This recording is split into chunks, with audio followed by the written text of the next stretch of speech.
In last week's episode of Silksong Bosses as SCPs, I got lots of people in the comments saying they wanted to see another round of this, got a bunch of new subscribers who wanted to see another round, and frankly, I just wanted to do another round of it myself. Now, unlike last week, the bosses that I'm using today, I haven't actually come across myself, because I'm stuck in some bird cage where a fat pigeon keeps throwing knives at me.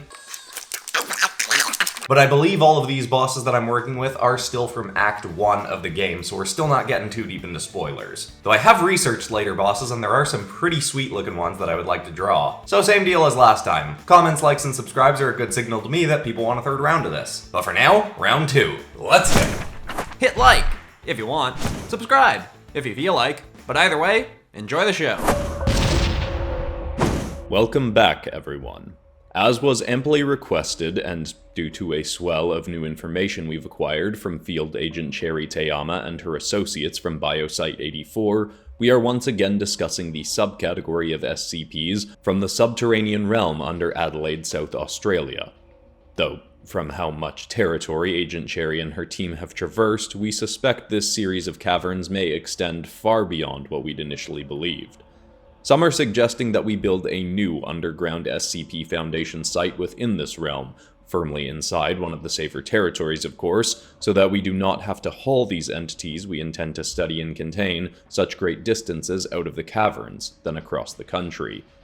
Of course, the first entity we'll discuss today has shown us that even the seemingly safer regions of this realm are not always safe. Item number SCP-H225. Object Class, Euclid. Special Containment Procedures. Specimens of the H225 classification are to be housed in a standard containment cell. Operatives who enter the entity's containment are to wear heat-resistant protective armor. Description: H225 is a 12-foot-tall quadrupedal crab-like entity. Such with an SCP discussed in the prior lecture, Entity H213, this creature is adorned in the skull of another, seemingly very large creature of undetermined classification. The skull of this creature has fused with this entity's head and body, and it uses this as a means of protecting itself from foes, though the exoskeleton of its own body and limbs has proven to be incredibly durable as well. This creature's internal temperature is over 300 degrees Fahrenheit, and when it unleashes a battle cry, it often spits saliva that is orange in color and hot enough to cause third-degree burns if allowed to linger for more than a few seconds on human flesh. The specimen of H225 we currently have in containment is not the first of its kind Agent Cherry and her team came across. While they have been making efforts to not kill any entities they encounter, this is not always possible. The first of these entities that they came across had concealed itself in a cluster of skulls, only bursting to its feet and charging at our operatives once they were too close to easily evade. Another operative was injured in the battle that followed, and Agent Cherry was concerned about the shrinking numbers in her ranks. She made an executive decision to hurl a grenade into this creature's mouth, which subsequently rendered it deceased. They took some samples from it, marked the location of the corpse, and moved on. Later, they came to a village of the non-hostile humanoid insectoid creatures that live in this realm and thought they would have some time to rest. Unfortunately, another of these same skull-adorned entities attacked the village, seemingly hunting Agent Cherry and her team specifically. While we have not confirmed this, it is suspected that this second specimen was the mate of the one they slayed and was seeking revenge. This time, the operatives were able to restrain the entity for transport out of the subterranean realm and to be brought into containment for further study. But only after multiple local villagers were injured. Those who survived did at least seem grateful to Agent Cherry and her team for stopping the creature's rampage, seemingly not realizing that it may have been the fault of Agent Cherry and her team that the creature came into their home in the first place.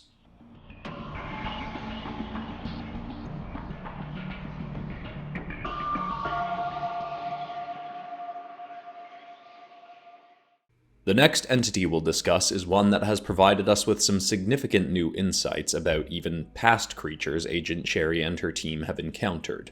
Our linguists are still hard at work deciphering the language of the creatures from this realm, and once they have achieved this, we believe that if we can get this entity to talk, it will be an even greater wealth of information as to how exactly the hierarchy of this realm works, and possibly even take us back to the origins of these lands. Two specific other inquiries we have are, why is this stretch of the subterranean realm so strewn in very durable silk, and what is the significance and origin of the bells found in many caverns? Item number SCP-H231. Object Class: Euclid. Special Containment Procedures. Because of our suspicion that this creature may be a wealth of information when its language is deciphered, the entity is not to be antagonized, and is to be provided with an ample supply of crickets, beetles, and greens such as spinach to be consumed as it pleases. The entity is currently fairly hostile towards Foundation personnel who enter its containment, so only trained combat field operatives may enter. But, under no circumstances may any operatives initiate a fight with this entity, and must remain on defense. Description: H231 is a semi-humanoid arachnid-like entity with 4 legs, 2 arms, and 2 blade-like needles stemming from its back. Its head is a strange and, frankly, informative material. It appears in shape almost like that of a childish rendering of a ghost, being rounded and white at the top and spilling down into tendrils. The top of its head is a very durable exoskeleton-like texture, but as it moves down past its 6 eyes, the material becomes more flexible. Upon studying the tentacle-like strands near the bottom of its head, we have discovered that its head is made up of the very same type of silk found strewn across many of these caverns. This also suggests to us that previously discussed and as of yet uncontained entity, H222, is almost entirely constructed of said silk, as its body appeared quite similar to the top of the head of this creature, though we cannot confirm this until H222 is captured for further study. H231 was found by Agent Cherry's team in a cavern covered in both bells and silk. This creature, clearly having a higher degree of intelligence than many of the creatures found, was playing strands of the silk like a harp. Agent Cherry and her team claimed the music was simultaneously impressive and haunting. The creature didn't even seem to notice the operatives entering its home until they attempted to speak to it.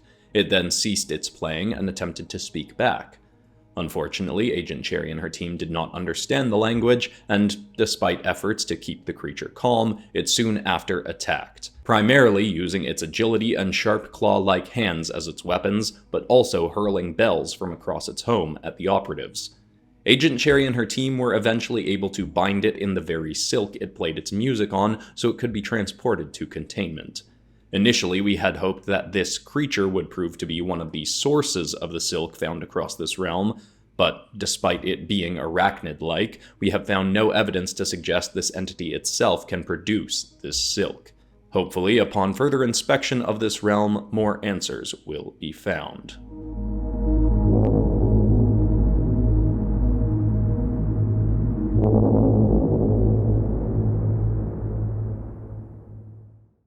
The next entity was one found in a specific region that had far more vine-like foliage than other territories encountered. There was an ample degree of thorns spread across these vines, making it particularly difficult for Agent Cherry and her team to navigate without harming themselves, though getting a simple splinter from these thorns was the least of their concerns. While this has not been definitively proven, we believe this next entity is itself responsible for the majority of the growth of these vines. Item number SCP-H237. Object Class: Euclid. Special Containment Procedures. Anytime vine growth within H237's containment reaches a level where it risks barricading the doors, operatives with armored suits and hedge trimmers are to enter and get rid of some of the foliage. If the entity continues to create more, flamethrowers will be permitted for use in an effort to send the entity a clearer message about what happens when it overgrows its cell, though the flames are to be doused before they can do any harm to the entity itself. Description: H237 is partially humanoid in shape, save for its lower half, which, instead of descending into legs, it has vine-like tendrils that emerge from its waist, with which it will cling to the ceiling of wherever it is residing.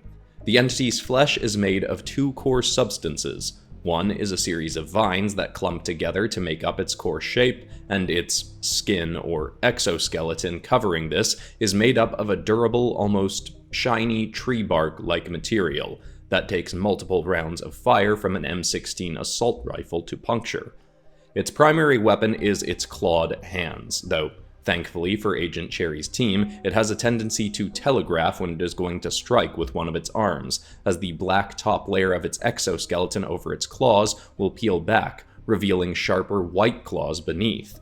Agent Cherry found this entity within a cavern that looked like ancient temple ruins from a past era of the civilization that resides in these lands. Different varieties of insect-like figures were carved into the walls, and from samples taken, our archaeologists suggest these ruins were carved roughly 3,000 years ago.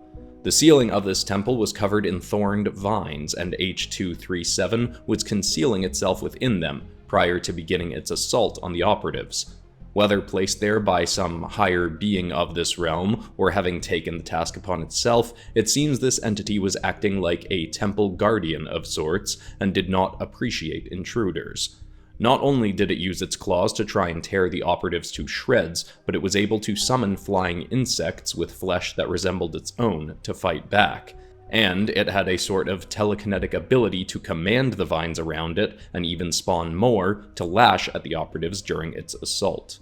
The operatives eventually began targeting its tendrils beneath its waist, and were able to loosen them enough to make the creature fall to the ground, where they could then attack it more easily and eventually incapacitate it for transport. The operatives that came to move it did have more problems, as its abilities to command vines meant, even while restrained, it was quite dangerous, but once fully incapacitated in a transport vessel, it became unable to harm them further.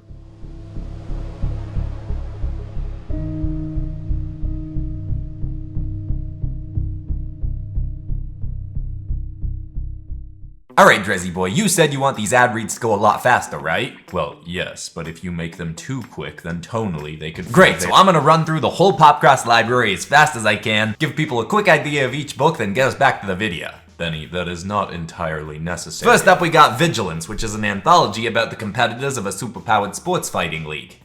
Then we got Mytholethal, which is a mythology action-adventure with lots of different redesigned gods and monsters. Then we got the newest one, Fear of the Demon Hunters, which has the most art in it, and is a story of redemption and a gal reluctantly teaming up with the Demon Queen. The former Demon Queen, anyway. Then we got the PopCross Monsters of the Multiverse art book. There's no story or nothing in here, but it's got lots and lots of high-res art. Then we got the PopCross Dragons coloring book, and the Demons coloring book. You get the idea, the coloring books. One's got spooky stuff, one has dragons. And that's that, the two online bookstores are linked in the description, and now we can get back to the video. You happy, Drizzy boy? Well, in the very least, your effort was appreciated. The last entity we'll discuss today is the last one Agent Cherry and her team came across. After barely managing to restrain it, those who remained alive were forced to leave the subterranean realm to return to their SCP site and take some time to recover from various injuries and burns. Though it has been noted by Tayama's doctors that she is aggressively vouching for her ability to promptly return to her exploration, even if this must be done with a new team that is not in need of recovery. Item number SCP-H251. Object Class: Keter. Special Containment Procedures. While H251's primary weapon has been stripped from it and contained in a separate area of Biosite 84, heat-detecting fire suppressant systems are to be ready and aimed into H251's cell from all corners. Walls and doors are to be doubly reinforced with titanium, and operatives are not to enter the entity's cell unless it has been rendered unconscious first. Description: H251 is a 16-foot-tall humanoid beetle with a hide made from a sort of naturally occurring copper exoskeleton. Its body is not only heat-resistant up to 900 degrees Fahrenheit, but it has also proven capable of pyromancy, summoning and commanding flames to strike its foes. Agent Cherry and her team encountered this entity after traversing dangerously far into the subterranean realm and coming to a massive cavern built to look almost like a colossal church, constructed from the same material as many of the bells found in these caves. They came to a large door that had 5 bells stuck into its face and had large harps on either side of it, though much more elegantly crafted than the makeshift one H231 played. The door was sealed shut, but on a whim, Agent Cherry strummed her hands along one of the large harps. Upon doing so, one of the 5 bells in the door rang. She continued, and after a few moments of randomly strumming, 2 of the bells rang. She and her team made more attempts to play more strings at once and in different patterns, but they were unable to get the other bells to ring. Then, Agent Cherry had the idea to try playing the same haunting song H231 had played. Agent Cherry did not play instruments herself, but one member of her team played both the guitar and violin. So, together they all recalled how the tune had gone, and the operative was eventually able to play a very similar melody on the harp. As he played the most refined version of it he could, all 5 bells rang. They assumed the door would then open. Instead, smashing down from the ceiling came this massive copper beetle entity, and it did not appear to be soothed by their song. It proceeded to attack the operatives, carrying an item we've classified as SCP-H252. It is a bell on the end of a ragged chain-like rope. From within the bell, the entity can summon flames, which can burst from it upon striking a being or surface. Agent Cherry and her team very likely would have been killed in this battle, and some of them were, as this was an extremely dangerous entity, but thankfully an artifact they had found previously made the battle slightly easier for them. Earlier in their travels, they had come across an entity near the docks over magma where they'd battled H222. This entity was non-hostile and even gifted Agent Cherry an item we've dubbed SCP-H224, though her team referred to it as the Magma Bell. It seems to have some form of supernatural properties in that whoever is wielding it has massively increased resistance to heat, flames, and even magma. Agent Cherry was able to press her hand onto the top of a pool of magma for 8 full seconds without being burned while holding this bell. This meant that in spite of the dangerous flame attacks being used by H251 in this church-like region, Agent Cherry and her team were able to toss the magma bell between them to protect themselves from taking any heat damage. The entity was still viciously dangerous, but this was at least enough of an edge to let the majority of them survive and take victory in this matchup, then restrain the entity for transport and containment. While she is temporarily in recovery, Agent Cherry's date of return to the subterranean realm has not been decided, but given her eagerness to return, we may very well have more information I can share with you all soon. For now, thank you, and good night.